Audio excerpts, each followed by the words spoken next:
Il y a une question que j'aimerais bien vous poser. C'est quel est le plat qui vous ressemble le plus?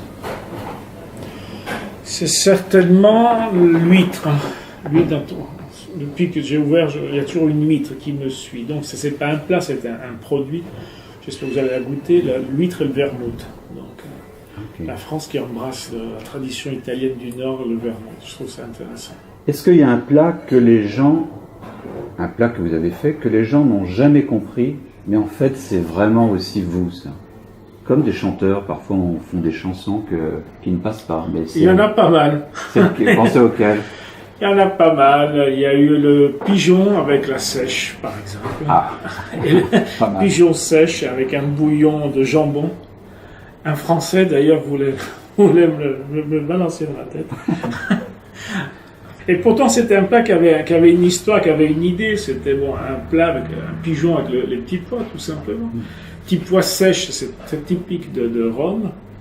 Et un bouillon de jambon qui corsait tout ça. Quel est le plat qui ressemble le plus à votre restaurant? Est-ce que c'est un plat signature ou c'est un plat beaucoup plus simple que les gens aiment quand ils viennent ici? C'est une habitude. Bon, on a les raviolis d'ossobuco. Ah, voilà. Bien. Voilà.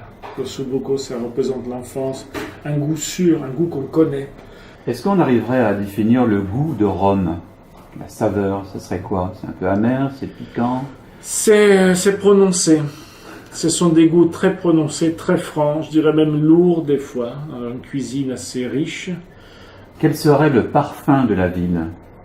Comme à Florence, on pense à l'iris. Rome, ce serait quoi? Ça, c'est une très belle question. L'odeur. Qu'est-ce qu'on sent ici? Je dirais l'odeur des platanes septembre-octobre, quand on a les pollen de ce vent très léger le soir qui vous fait sentir très très très très bien. Est-ce qu'il y a un produit qui vous résiste?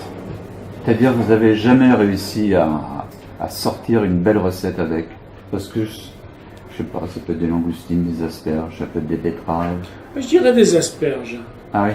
Quand je vois mes collègues, je trouve ça toujours très raffiné, très élégant.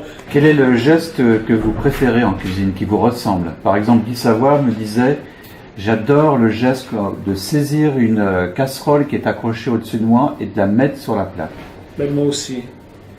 Moi, je la saisis, je la nettoie, même si elle est propre. Ouais. Le fait de toucher le manche d'une casserole, de la poser sur un feu, d'allumer le feu, après tant d'années de travail, c'est toujours une émotion. Ça déclenche le Ouais, plat. ça déclenche quelque chose. Là, tu sens que tu aimes ton métier, tu l'aimes encore ton métier.